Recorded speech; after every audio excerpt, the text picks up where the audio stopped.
Muy buenas noches a todos, espero que se encuentren muy bien. Bueno, hoy vamos a trabajar en algo bastante interesante que se llama Protocolo para juzgar con perspectiva de género. Probablemente ya lo hayan escuchado, pero hoy voy a manejar la importancia del por qué necesitamos leerlo. De hecho, muchos de ustedes son invitados, no todos están inscritos a esta clase. Más sin embargo, considero yo que es algo muy importante que los abogados comencemos a analizar. El día de hoy vamos a leer unas hojas, pero toda la semana voy a trabajar con mis estudiantes, obviamente con los que están inscritos conmigo, para acabar el protocolo esta semana de ser posible, que lo dudo, porque sí está bastante largo, pero en caso de que sí, pues bueno, hoy voy a hablar de por qué es importante que nosotros manejemos lo que es el protocolo para ajustar con perspectiva de género. Comparto pantallas, ok. Bueno, propiamente, si pueden apreciar, este es el Código Nacional de Procedimientos Civiles y Familiares, ¿de acuerdo? Que va a estar vigente a partir del 1 de abril del 2027. Y aquí tenemos de este lado el Código Nacional de Procedimientos Penales, en su artículo tercero. En su glosario nos habla de la perspectiva de género en la fracción que se adicionó el día 25 de marzo del 2023, que es la fracción novena, no, perdón, decimoprimera, que nos habla que el concepto de la perspectiva de género, concepto que se refiere a la metodología y los mecanismos que permiten identificar, cuestionar y valorar la discriminación, desigualdad y exclusión de las mujeres, que se pretende justificar con base en las diferencias biológicas entre mujeres y hombres, así como las acciones que deben emprenderse para actuar sobre factores de género y crear las condiciones de cambio que permitan avanzar a la construcción de la igualdad de género. Aquí maneja lo que es una garantía constitucional que manifiesta el artículo cuarto constitucional, que es la igualdad ante la ley entre hombres y mujeres. ¿De acuerdo? Bueno, propiamente es el Código Nacional de Procedimientos Penales lo que nos dice acá que ya va a manejar la perspectiva de género.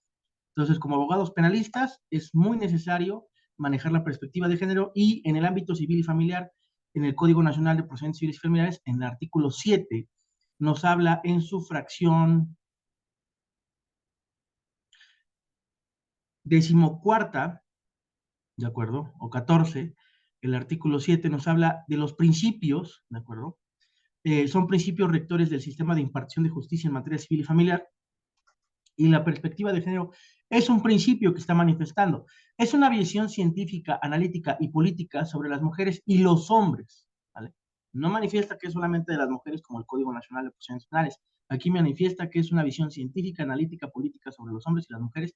Se propone eliminar las causas de opresión de género como la desigualdad, la injusticia y la jerarquización de las personas basadas en el género. Promueve la igualdad entre los géneros a través de la equidad, el adelanto y el bienestar de las mujeres. Contribuye a construir una sociedad en donde las mujeres y los hombres tengan el mismo valor y la igualdad de los derechos y oportunidades para acceder a los recursos económicos y a la representación política y social en los ámbitos de toma de decisión. Ahora, esa es una de las razones más importantes, ¿de acuerdo? Por las cuales hoy vamos a analizar este protocolo que proporciona la Suprema Corte de Justicia de la Nación, ¿de acuerdo? Que es un protocolo ya obligatorio para todos los jueces que deben de conocerlo propiamente. Entonces, si hay una importancia en ese sentido que nosotros debemos de tener en cuenta. Yo les sugiero a todos, independientemente de que estén inscritos o no a esta clase, que lo impriman, ¿de acuerdo? Porque es muy importante que lleven la práctica de leerlo, porque les va a dar esa ventaja a la hora de llevar este tema a la práctica. Lo que busca este protocolo es defender a los grupos vulnerables, ¿de acuerdo?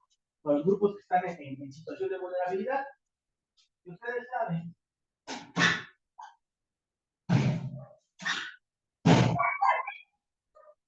perdón, ustedes saben que los grupos de vulnerabilidad es algo que el propio Código Nacional de Procedimientos Civiles Familiares ya nos manifiesta en sí, ¿de acuerdo? Y también los grupos de vulnerabilidad son varios, tenemos a los NNA, tenemos a las mujeres embarazadas, a las personas con discapacidad, a las personas adultas mayores, entre otros, ¿de acuerdo? Las personas indígenas, las personas afromexicanas, etc. Tenemos un rango bastante amplio en cuanto a personas de grupos vulnerables y la perspectiva, el protocolo para juzgar con perspectiva de género busca proteger a todas esas personas.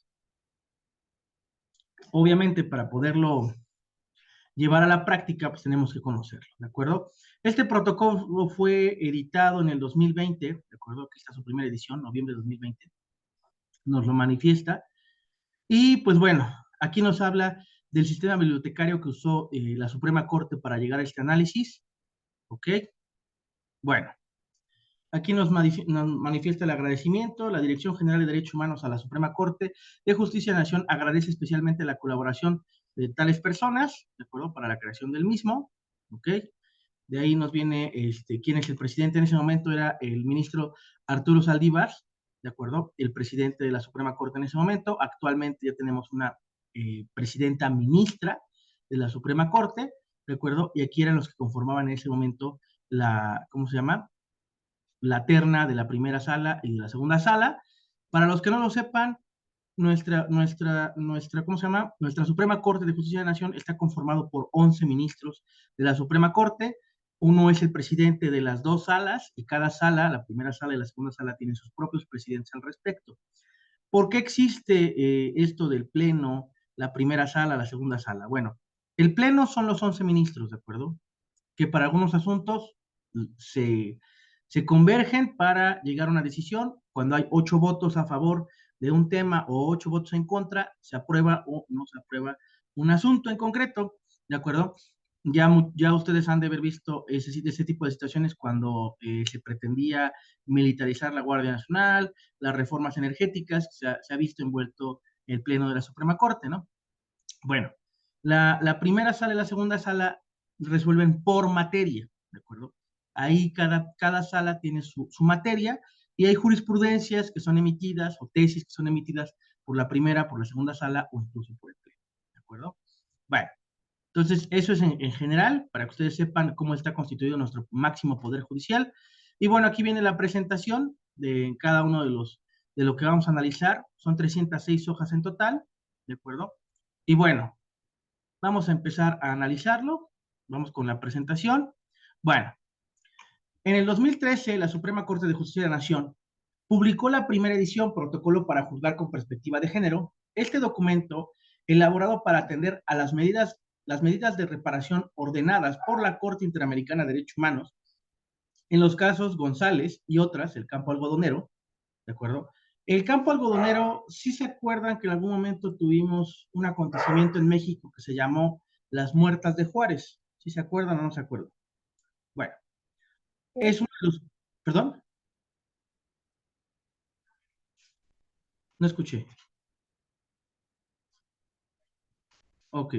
Es uno de los acontecimientos, pues, más, que marcaron más la historia de México al respecto, de acuerdo a lo que conocemos como las Muertas de Juárez, y pues precisamente viene a raíz del campo algodonero. Otro de los casos es el Fernández Ortega y otros, Rosendo Cantú y otras, todas contra México ante la gravedad y la sistematicidad de la violencia contra las mujeres en nuestro país. Tuvo el propósito, perdón, de materializar un método analítico que incorporó la categoría del género al análisis de la cuestión litigiosa. Así contribuyó en primer ejercicio de reflexión sobre cómo juzgar aquellos casos en los que el género tiene un papel trascendente en la controversia para originar un impacto diferenciado entre las personas que participan en ella, particularmente las mujeres y las niñas. Permítanme un momento.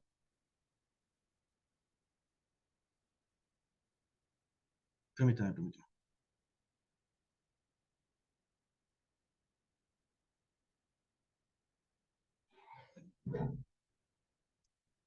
Ok, ya, una disculpa.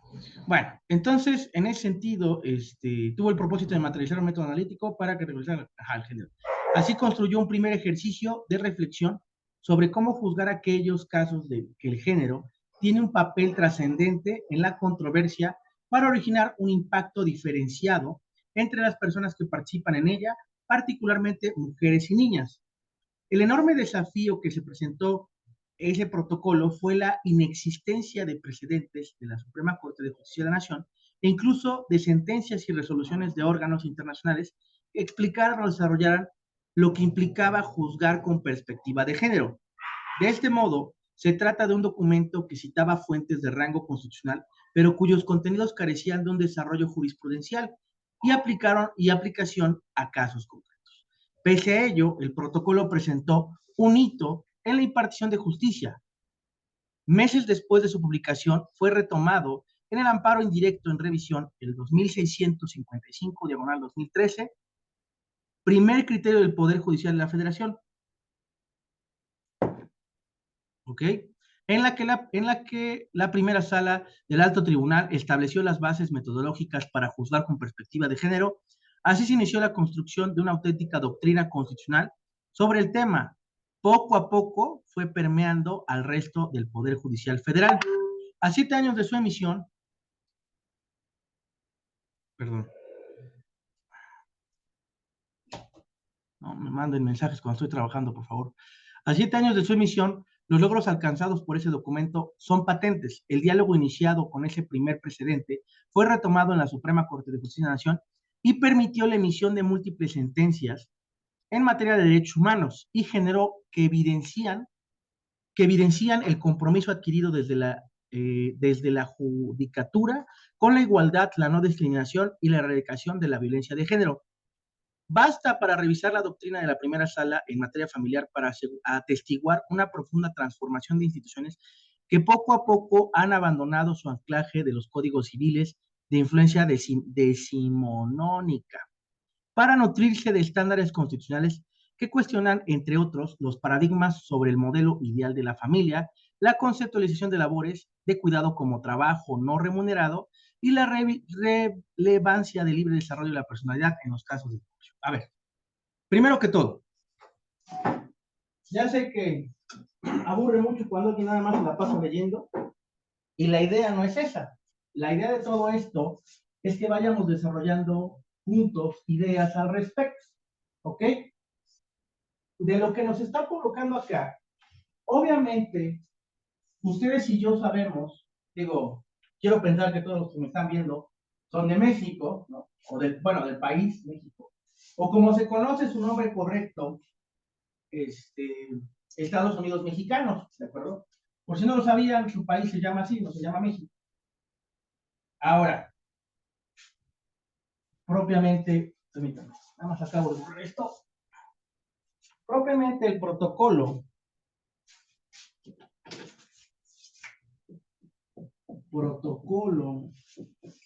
para juzgar con perspectiva de género. Perspectiva de género. Ok. Nos está hablando de roles tradicionales.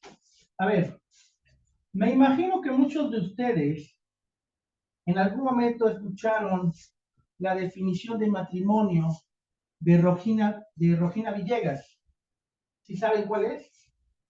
¿O no? Sí. A ver, ¿cuál es la definición de matrimonio de Rogina Villegas? Jorge.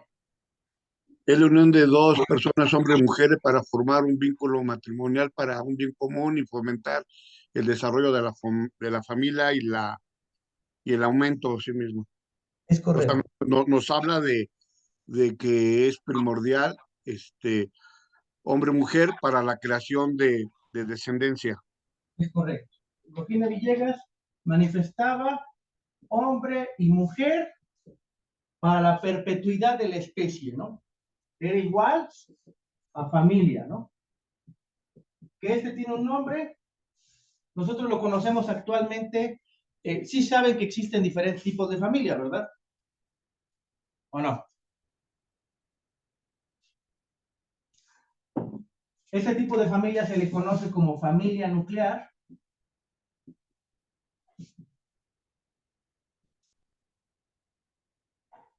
Nuclear. O tradicional, ¿de acuerdo? Muy bien. Bueno, ese es el nombre con el que se le conoce. ¿Ok? Y afuera de una tesis que salió de la familia multiespecie.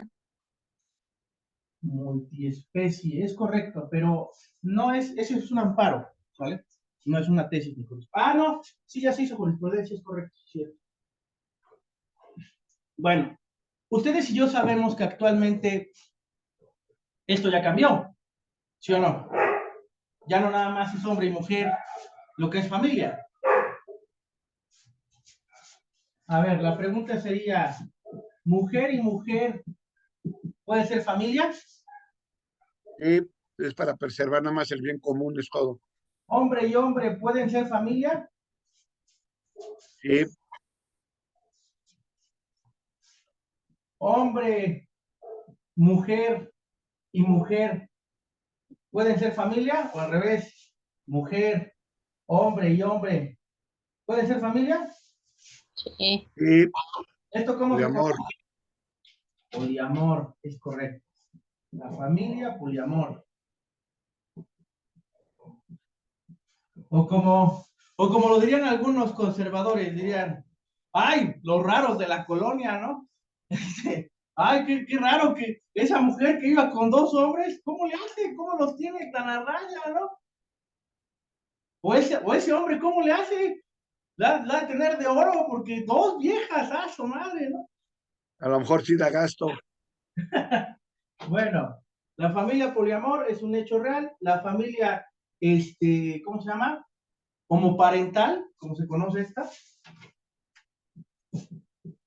también es una familia, ¿verdad? Ok.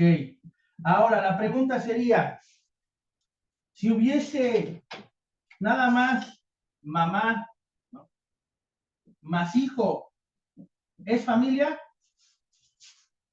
Sí, Sí, Si hubiese nada más papá, más hijo o hija, ¿es familia? también con todo el derecho. Ok, y se llama familia ¿qué? Monoparental, ¿de acuerdo? Ok. Bueno. Ahora, pregunta.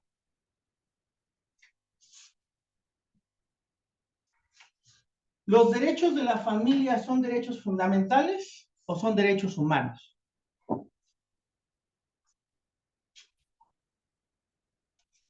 Fundamentales. Fundamentales. ¿Sí? ¿Por qué son fundamentales?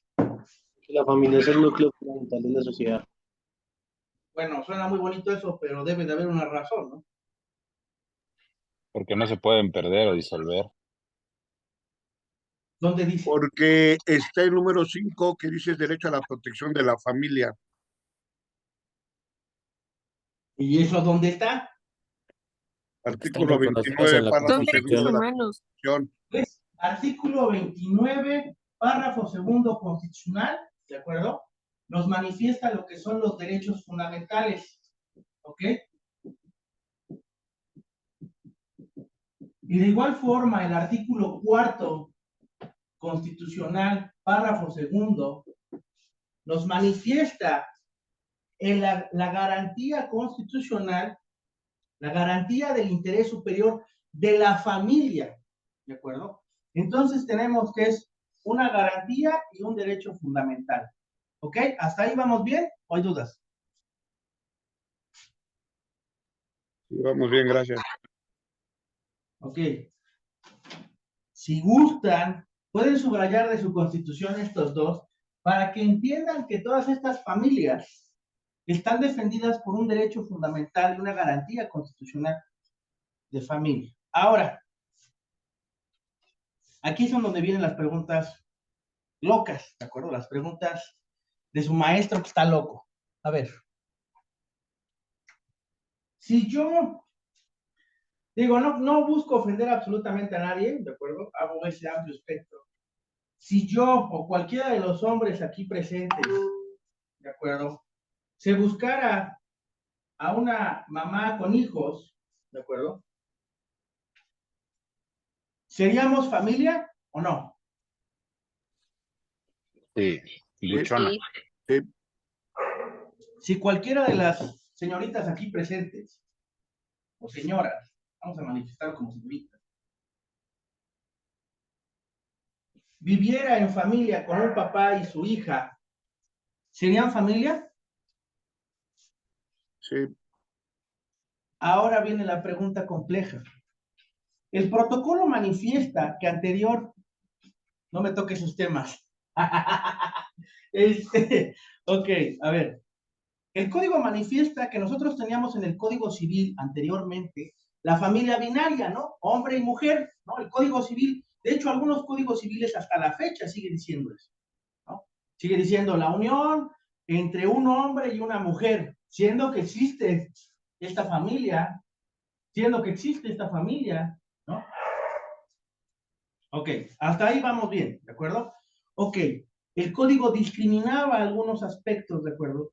Que en la práctica profesional se dan, ¿de acuerdo? De hecho, a ver, viene la pregunta compleja.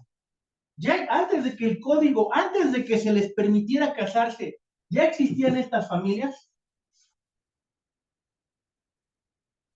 Sí, Ya. sí, pero no estaban Sí. reguladas. Exacto, sí, pero no está, bueno, de hecho esta no está regulada, ¿eh? ¿O sí? ¿Algún código No, ya? ya no, pero No, no está ya regular. mero. Unos meses más. Unos meses más. No, yo le doy unos años más, todavía somos muy conservadores en ese aspecto. Si nos tardamos casi 10 años en reconocer los derechos de la familia homoparental, para esta sí vamos a tardar un poquito más, ¿vale? Bueno, ahora bien, viene la pregunta compleja.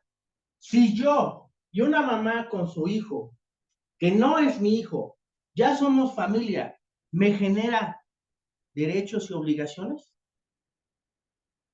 Sí. Por supuesto.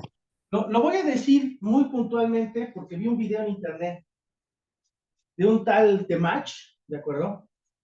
Que manifestaba el tema de que ¿cómo le pides a ese hombre que pague los 15 años de la niña, ¿no? Pero que no pueda regañar a la niña. En realidad, él sí puede, ¿no? Sí puede regañar a la niña porque ya tiene ese derecho y esa obligación. Ya son familia. Bueno, cambiaron ya no es familia monoparental, cambian. Ya podría cambiar, no es la familia tradicional porque no es su hija, pero ya son familia y están defendidos por estos artículos, ¿sí o no? Así es. Sí, Entonces, ahí es en donde viene la pregunta más compleja de todas. ¿La mamá podrá demandarle al padrastro los alimentos? Sí. no. A ver, No. vámonos a algo muy fundamental. Artículo 13 de la Ley General de los Derechos de los NNA. ¿Qué dice? Derecho a tener una familia. Uno de sus derechos, no me acuerdo qué fracción es, si es la quinta o la sexta, pero una de esas dos fracciones manifiesta el derecho a tener familia. Entonces, si el niño tiene derecho a tener familia y ya la tiene, ¿no se estará transgrediendo su derecho a tener familia? Sí. Al no Sí. darle. No. No. Esa es la pregunta compleja. Obviamente, voy a hacer paréntesis ahí. Obviamente tuviste que haber demandado primero al papá, ¿vale? Antes de meterte con el padrastro, ¿de acuerdo? Obviamente, ¿vale? Pero si la niña tuviera orfandad del lado del padre, ¿podríamos o no podríamos? Sí Voy se a, puede. voy a abrir la de los niños, NNA, Digo adolescente. yo, no, pero bueno, solamente que el padrastro haya reconocido, ¿no? A su entrenada, No entonces estamos ahí sí hablando puede. no estamos hablando de reconocidos, estamos hablando de derechos, ¿vale? Estamos hablando de derechos, no estamos hablando de reconocimiento ni de nada. La niña tiene su papá, pero el papá ya no está, ¿vale? No sé, se fue, se fugó, quién sabe, pero aquí está. El artículo 13 de la ley general nos aplica a todos, ¿sale? General nos aplica a todos. Para efectos de la presente ley, son derechos de los NA de manera enunciativa, más no limitativa, los siguientes. Y la fracción cuarta, derecho a vivir en familia. ¿Sale?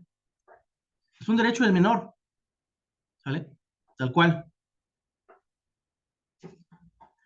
Ojo, esta pregunta no la hago para decir, yo ya promoví una demanda contra un padrastro. No lo he hecho. ¿Sale? Sino es para hacerlos pensar que muchas de las cosas que antes considerábamos, ¡oh! ¿Cómo va a ser posible que dos hombres se puedan casar, no? O que hace un año que decíamos, ¿cómo es posible que un hombre se pueda casar con dos mujeres, no? Ahora es posible, ¿de acuerdo? Y que hace unos meses dijimos, ¡ah! ¿Cómo es posible que ahora las mujeres pueden interrumpir el embarazo, que es su derecho? Todas esas cosas que no creíamos que eran posibles, ya son posibles. Gracias a que alguien tuvo la visión, tuvo la idea. ¿Por qué no lo hago? ¿Por qué no lo promuevo? ¿Por qué no lo llevo a cabo? Esa es la pregunta. ¿Sale? Ahora, Jorge, levantaste la mano.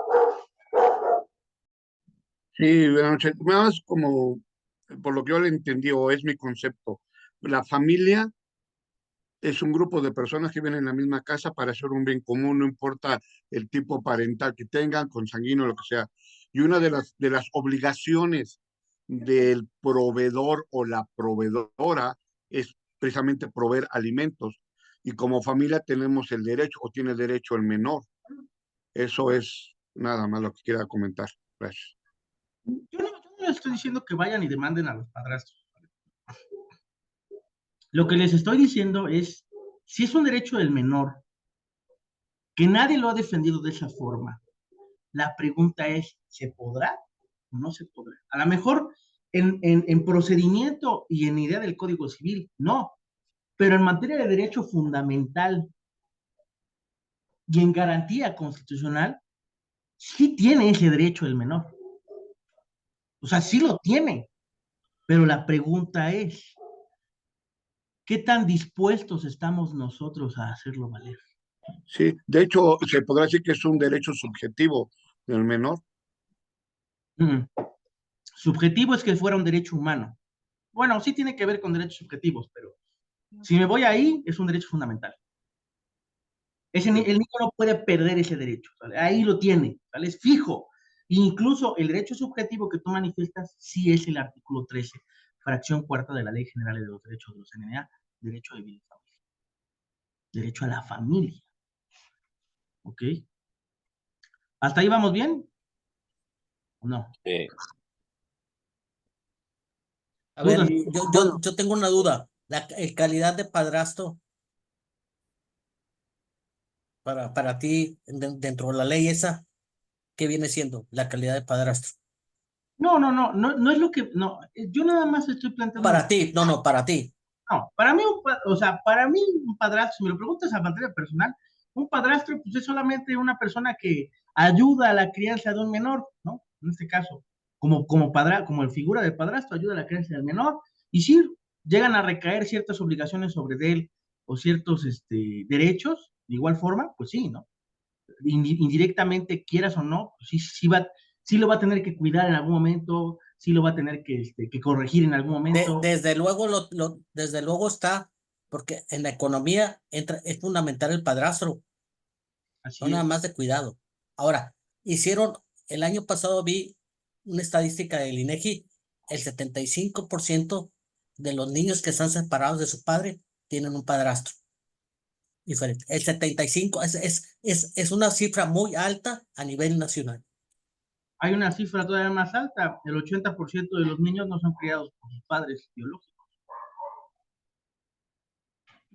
Más o menos está entre la idea, más o menos. Bueno, es un poco más macabro esa cifra que te acabo de decir, ¿de acuerdo? Es un poco más, tiene más trasfondo. Es real. Y si tú lo ves con los otros abogados, no, ¿cómo es posible? ¿Cómo es posible eso? Claro que es posible. ¿Cómo? 10 años pagando alimentos y no era mi hijo, ¿no? 25 años y no era mi hijo. Sí, sí pasa, ¿sabes? Se los digo porque he llevado dos.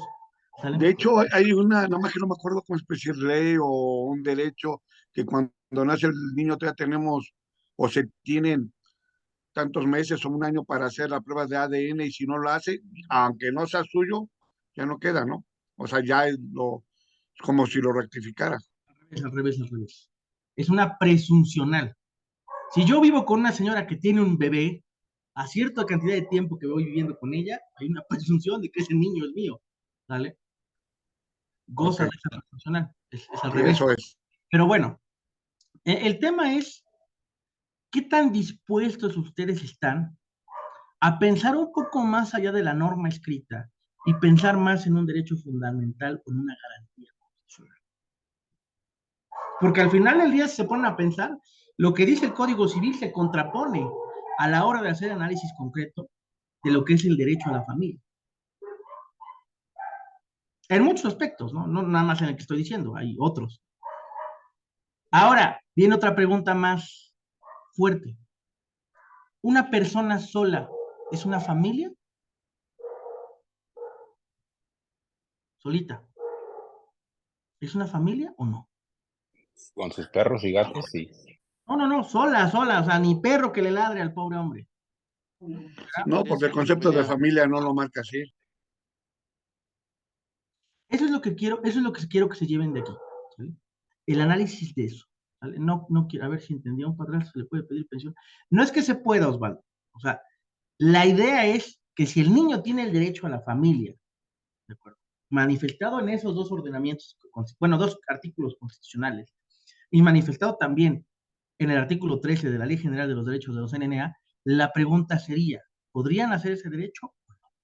¿Sale? Esa sería la pregunta real, ¿sale? Ahora, no es para que los hombres aquí presentes ni las mujeres aquí presentes digan, ¿qué? No, pues no me voy a meter con un señor o señora con hijos, ¿no? No, sácate la goma, ¿no? Me va a generar derechos y obligaciones. No es para eso. Dicen, si se quiere a la vaca, se quiere a A los los becerros, ¿no? becerros, ¿no? Algo así. Esa es la Es cuestión que de si, por ejemplo, tiene o sea, si hay un vínculo ya sentimental con la mamá y con el hijo, pues obviamente, pues sí se vulnerarían porque pues ya se estaría integrando una familia, ¿no? Y el hecho de que pues la persona dejara de estar dentro del núcleo familiar, pues igual, pues sería muy, dejaría en vulneración al niño, ¿no? En el aspecto de que pues pudiera otra persona pues también ocupar ese lugar.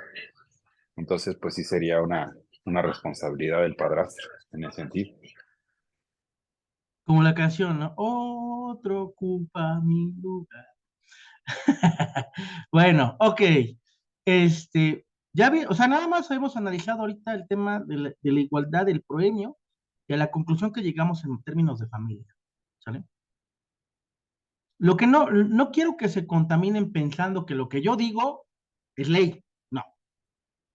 Quiero que piensen que a lo mejor lo que nos dijeron no era exactamente aplicable de esa forma, si nos dijeron que nuestra lex legum, nuestra ley suprema, está arriba de todo lo demás. Entonces la pregunta es, si yo defiendo eso que dice la lex legum, la ley suprema, la Carta Magna, la Constitución Federal, etc., Constitución Política de los Estados Unidos Mexicanos, ¿vale? ¿Se podrá atravesar al Código Civil? Esa es la pregunta compleja. Sí, se ha hecho muchas veces. No, de que se ha hecho, pero en este caso que hablábamos, en un caso concreto, ¿no? Entonces, es un ejemplo, ¿de acuerdo?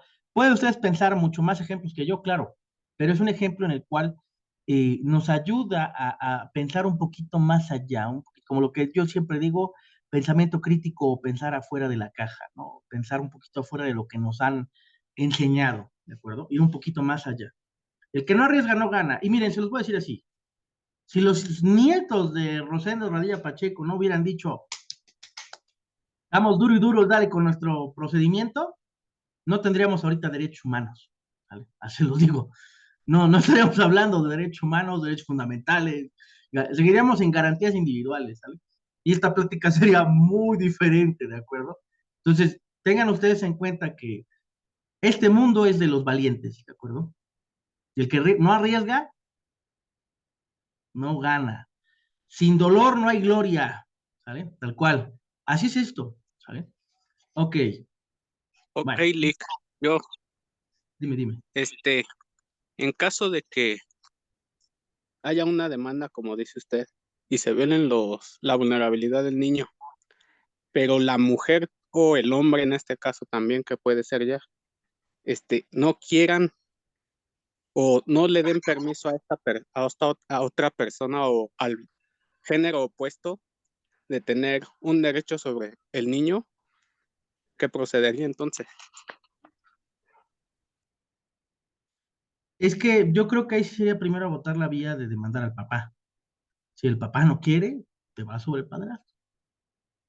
No, no quiere, no puede, se nombra insolvente. Puede haber muchos supuestos ahí.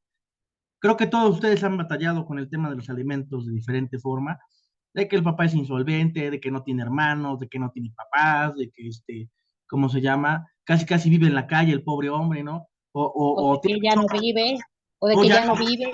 ya no O vive. sea, si el niño ya no vive y son, no sé, uno o dos niños que no tienen a su papá, Sobre quién te vas, ¿no? Y ahí se ve claro, vulnerado el derecho del menor. Entonces, pensar un poquito más allá de esa brecha que nos han enseñado, pues nos podría dar eso. Eso es lo que quiero que ustedes piensen. Si se puede o no se puede y cómo lo harían. No me digan, ni quiero que me lo platiquen, eso llévenselo, ¿sale? Yo se los regalo, ¿sale? Ustedes piénsenle si se puede o no se puede y cómo lo harían para hacerlo. ¿Sí? Miren, yo se los voy a decir un ejemplo. Yo conozco al licenciado Cervantes, que fue el que promovió el tema del poliamor, el amparo del poliamor. ¿Ustedes se imaginan que llegara un cliente al despacho, a su despacho de ustedes, o con ustedes, y, licenciado, mire, la verdad, me quiero casar con dos mujeres, ¿vale? Tal cual. ¿Se puede o no se puede? Y tú le dijeras, pues sí se puede, pero quiero ver linelos, ¿no? Quiero ver unos 200,000 pesos. Y te dijera, sí, se los pago. Si puedo tener dos viejas, puedo pagar un amparo de 200,000 pesos. Por poner una cantidad, no, no sé, yo creo que lo hubiera cobrado más, ¿no? Pero vamos a poner un número, 200,000 pesos. ¿Se imaginan todo lo que tuvo que pensar el abogado al respecto sobre esta parte, sobre la estigmatización, sobre el derecho fundamental a no discriminación, a los antecedentes históricos de las familias de poliamor, que siempre han existido? O sea, no, no podemos decir que es algo nuevo. Ay, no, pinches chamacos locos que ahorita quieren andar tres juntos. No es cierto, eso tiene desde el hombre de las cavernas, ¿de acuerdo? Que pues, ya había esa promiscuidad, ¿no? En ese aspecto. Hasta si se van al aspecto biológico de la forma del falo, ¿de acuerdo? Sí, del falo, pues está hecho precisamente para eso, para sacar el otro y meter el tuyo, ¿sale? Tal cual. Entonces, si lo ven desde esa perspectiva, claro, hasta en los animales se ve, ¿no? Entonces, claro que sí existe el poliamor y siempre ha existido. Entonces, el abogado tuvo que tener la sapiencia, la imaginación, el efecto jurídico, pensar más allá, y lo logró. Ahora sí que se quedó como Megamente. Lo logré, así, tal cual. O sea, cuando le llegó la sentencia, el auto, ¿no? Que resuelve, lo logré, se debe haber quedado. Y ha causado un efecto que hasta, no sé, ya lleva eso un año, ¿no? Y seguimos hablando de ello. Y lo trataron de replicar en otro estado, diferente al de Puebla, y no lo concedieron. Entonces, quiero que tengan esa idea en la cabeza. ¿Cuántos abogados han pensado un poco más allá y gracias a esos abogados tenemos instancias? Por ejemplo, ¿cuántos abogados pelearon por el concubinato para que se reconocieran sus derechos? Y ahora el Código Civil manifiesta derechos y obligaciones inherentes al concubinato. O que ya el concubinato no tenga que sea forzoso, que sean en aptitud para contraer matrimonio. Hay jurisprudencia que manifiesta que no importa si están en aptitud o ya están casados, se le reconoce a la mujer como concubina, independientemente de que el hombre tenga esposa, o al revés, ¿vale? ¿Por qué? Porque se ve vulnerado un derecho. Lo mismo que estamos estudiando ahorita. Si yo, a ver, vamos a poner el efecto. Yo estoy casado con una mujer y actualmente vivo con otra, y sigo casado con la anterior y vivo con esta nueva mujer, ¿las dos tienen derecho a la familia? ¿Sí o no? ¿A que se reconozca su familia? Sí, sí, sí, Entonces no pueden decir la esposa del licenciado y la amante. No, porque estarían discriminando su derecho, ¿sí o no? Tendría que decir la esposa y la concubina, ni modo, se fregaron los dos, ¿no? Tal cual. ¿Y tienen las dos derecho a reclamar alimentos? Claro, cuando se enteren, ¿verdad? e incluso si llega a fallecer el macho men, también tienen derecho a propiedades que hayan dejado. Ok, bueno. Pero sí me van entendiendo, o sea, todos esos abogados que estuvieron antes que nosotros, que pensaron más allá y que promovieron esos derechos, ¿quién dice que uno de ustedes no pueda ser uno de esos abogados? ¿Qué los limita en ese aspecto? ¿Qué se los niega? Entonces, este protocolo es lo que busca provocar en ustedes, que se den cuenta que había instituciones que hoy en día, ¿no? Antes existía el término vástago, ¿de acuerdo? Para un hijo fuera del matrimonio. Y actualmente ya no existen los hijos fuera del matrimonio, ¿sí? Todos son hijos, todos son hijos, ¿vale? Y si nosotros hacemos el tema que estamos, de la familia monoparental que cambia, todos son hijos también. ¿Ven lo complejo que es? Y los perrijos. Ah, bueno, y también los perrijos, porque también hay una jurisprudencia al respecto de la familia interespecie. Sí, también los perrijos. O los gatijos, también son familia. ¿Sale? Ok, bueno, Sí. vamos a seguir analizando. Ahora, si bien este intenso desarrollo jurisprudencial tuvo en el protocolo original un detonante fundamental, la discusión ha evolucionado y se ha alejado cada vez de aquel desarrollo inicial, al mismo tiempo que se ha problematizado sobre el género en las sentencias de la Suprema Corte de Justicia de la Nación, se ha ampliado y precisado el contenido y los alcances de la obligación de juzgar con perspectiva de género. Esto ha llevado a una comprensión cada vez más integral de lo que aplica la construcción social de la diferencia sexual, lo cual ha permitido incorporar a este método analítico no solo los efectos nocivos que tiene el orden social del género en el caso de las mujeres y las niñas, sino también su impacto en la vida y las dinámicas sociales que enfrentan las personas de la diversidad sexual e incluso en menor medida los hombres. ¿Qué óvole? ¿Quién decía que nada más era para las mujeres el protocolo para juzgar con perspectiva de género? Es para todos, ¿eh?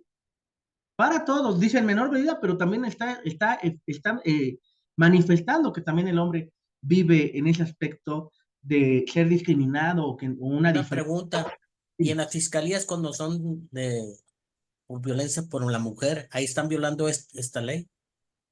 No es una ley, es un protocolo. Bueno, el ¿Sí protocolo. sí lo están afectando? Claro, claro, no lo están ejerciendo. Ahora, nacen dos preguntas bien interesantes aquí, ahorita de lo que acaba de decir su compañero. ¿Cuántos jueces conocen este protocolo? La primera. Y la segunda pregunta, ¿ustedes quieren ser igual que esas personas que no conocen? Yo ayer lo leí, ayer me mostraron ese versículo de la Biblia que dice que las personas que saben más sufren más. Y sí es cierto, ¿no? Entre más sé, más sufro, sí, tal cual. Pero entre más sé, más alejado de la ignorancia estoy, ¿de acuerdo? Entre más sé, mejor puedo defender mis derechos. La pregunta es, ¿ustedes están dispuestos a sufrir eso para defender mejor sus derechos o no? ¿Por qué? Porque yo puedo obligar a un juez a que se alinee este protocolo, claro, con la mano en la cintura. Porque ¿quién crees que lo emitió? El máximo poder judicial, la Suprema Corte, los acabamos de citar, ¿sale? No fue Juanito Bananas en la cueva, ¿no? O no fue un abogado desconocido, no, fue la Suprema Corte. Es un protocolo que deben de alinearse todos. A lo que se refiere su compañero para todos, se refiere que yo hace mucho tiempo, hace como unos 3 años, antes de que empezara yo a litigar de lleno, un hombre me comentaba que vivía violencia familiar por parte de su esposa y de su hijastra.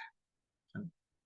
Y yo lo llevé a la fiscalía a realizar su denuncia por violencia familiar y los agentes del Ministerio Público se rieron, literalmente se rieron, porque el hombre era más alto que yo, medía 2 metros y algo, el señor, ¿sale? Era muy alto. Y la señora, su esposa, medía 1,55. Dice, ¿cómo es posible que una chaparrita te ponga en tu madre? O sea, no te creo, así lo decía la gente. Digo, esto no se trata de que le creas o no le creas. Se trata de que es un hombre que está viviendo violencia, independientemente de que, según tú, físicamente no sea posible, él vive violencia. ¿Qué tal si él no le quiere pegar a su mujer? ¿O no le quiere regresar el fregadazo? Tal cual. ¿Tiene derechos? Sí. ¿Está siendo discriminado? Sí. Entonces, en ese aspecto, yo denuncié a esos dos policías, bueno, dos agentes del Ministerio Público, que se rieron. ¿Sale? ¿Por qué? Porque mi trabajo es velar por el derecho de mi cliente. ¿Sí queda claro? ¿O no? Sí, Ok. Sí, ¿Hasta ahí vamos bien? sí, Dudas, dudas, dudas, dudas. sí.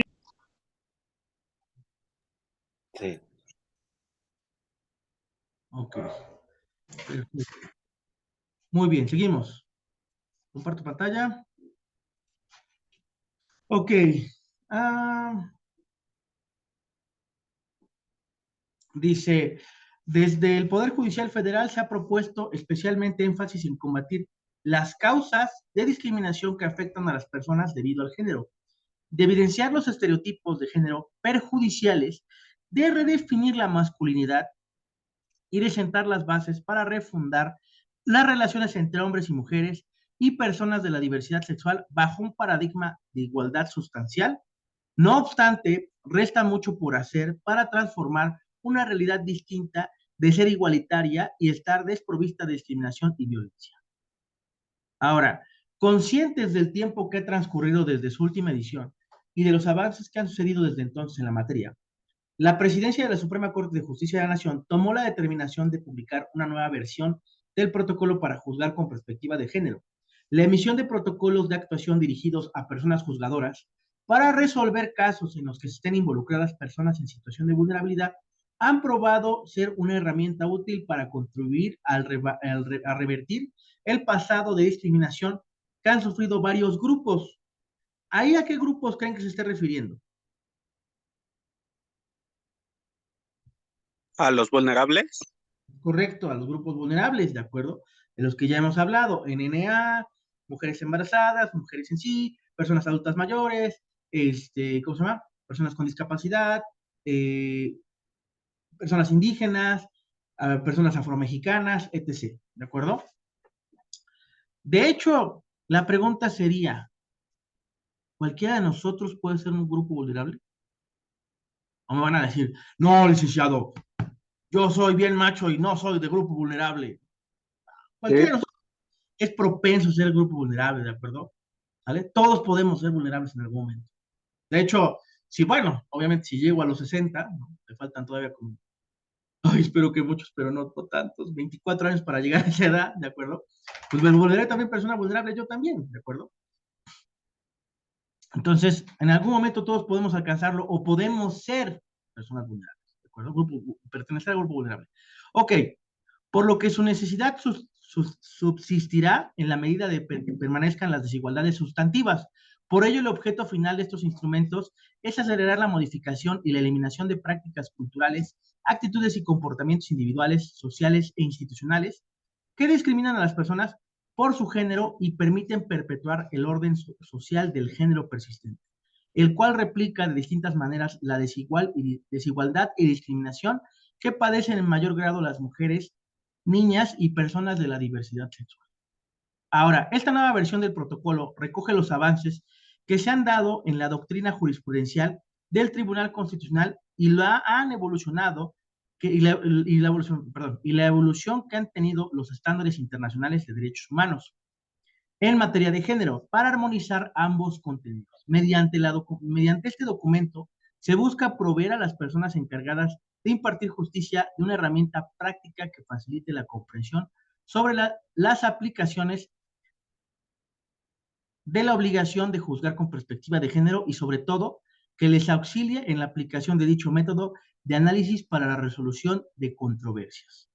Los trabajos de actualización del protocolo publicado en el 2013, que han culminado con la presentación de este documento, iniciaron en el 2019, con la realización de un proceso consultivo en el que participó personal jurisdiccional de distintas materias, ámbitos de justicia y entidades federativas, litigantes e integrantes de organizaciones de sociedad civil dedicadas a la defensa y promoción de los derechos humanos, así como personas de academia expertas en materia.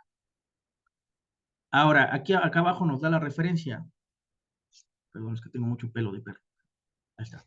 De las 3.500 que participaron en los procesos consultivos, se obtuvo que el 78% afirmó utilizar el protocolo emitido en el 2013, dentro de los cuales el 39.53 indicó emplearlo con regularidad, mientras que el 38.63 declaró usarlo con poca frecuencia. Una parte afirmó no conocer.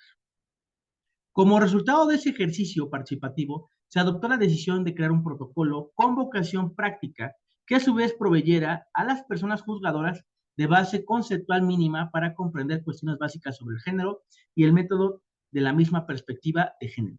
Este documento abarca 3 grandes temáticas. Un marco conceptual en el que se aborda un conjunto...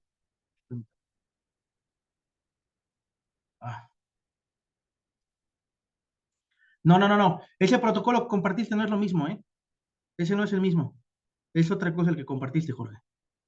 Ese es para juzgar con perspectiva de orientación sexual, transversalidad. Esa es otra cosa. No, ese no es el mismo. Ahorita les comparto el que sí es. Permítame un segundito. Un segundito. Yo lo comparto, que lo tengo.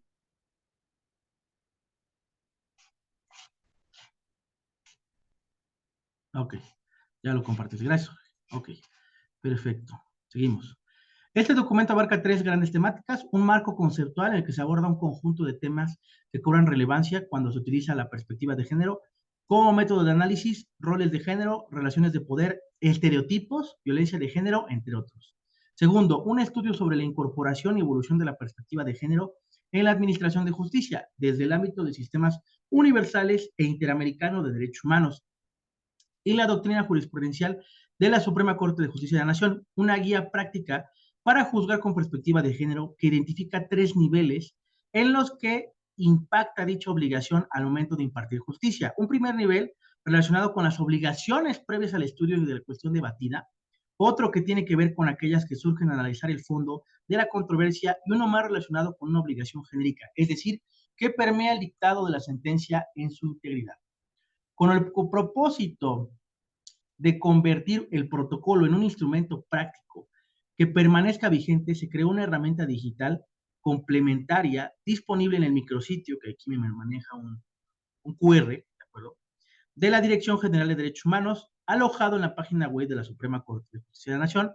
En esta página interactiva, el público que generalmente podrá consultar de acuerdo a un catálogo de conceptos que siguen lógica de la guía para juzgar con perspectiva de género, las diferentes fuentes que relacionan con cada tema en particular, tales como la norma relevante, los precedentes del Alto Tribunal y la Corte Interamericana de Derechos Humanos, recomendaciones generales y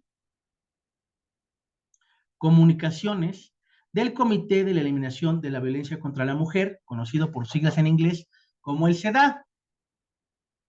¿Dónde pueden encontrar el...? No doy asesorías en este momento, estamos leyendo el protocolo para juzgar con perspectiva de género. Ese lo encuentran en la Suprema Corte o le pueden poner en Google protocolo para juzgar con perspectiva de género y lo pueden descargar sin problema, ¿sabes? Este protocolo y su herramienta digital complementaria constituyen un esfuerzo adicional por avanzar en la profesionalización de quienes integran el Poder Judicial Federal, particularmente de aquellas personas que tienen a su rango impartir justicia, que por ende poseen una obligación transformadora. Ahora, ¿aquí manifiesta que los jueces tienen una obligación? ¿Sí o no? Tal cual, ¿eh? Sí. Ahí está manifestando una obligación. Ahora, ambos instrumentos buscan contribuir al cambio social y constituirse como un mecanismo adicional en la lucha contra la impunidad, el reconocimiento y la protección de la diversidad, el combate contra las desigualdades y, en última instancia, en una medida concreta que procure la igualdad sustantiva entre las personas con independencia de su género. ¿Ok? Bueno, aquí viene el exministro de la Suprema Corte, el ministro Arturo Saldívar, ¿de acuerdo? Presidente de la Suprema Corte y del Consejo de la Judicatura Federal. Ok. Aquí podemos ver una bandera de mujeres peleando por sus derechos en su momento, ¿no? Ahora, voy a poner una pausa aquí, un momento. Que sé que no les va a gustar mi comentario. Ahorita se los comparto por acá si quieren también. Ahí va.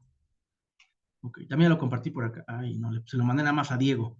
Ay, Diego. Al chat. Ahí va, de nuevo. Ahí está, ya está subiendo. Diego, abusado que estamos viendo la perspectiva de género, ¿eh?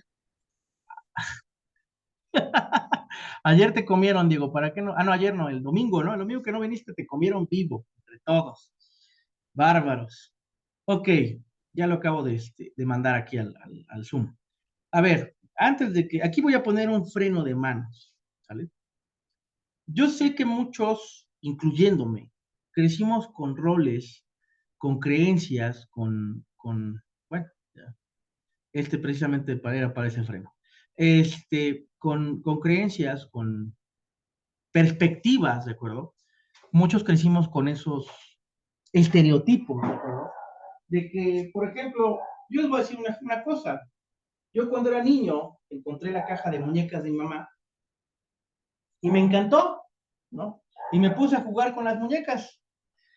Y mi mamá dijo, no hagas eso, ¿no? Porque me vaya yo a convertir en algo que no era, ¿no? Casi, me vaya a pegar la gripa. Entonces, en ese sentido, también me empezaron a gustar los Polly Pockets. Si alguna vez conocieron los Polly Pockets, eran unos muñequitos chiquitos, ¿no?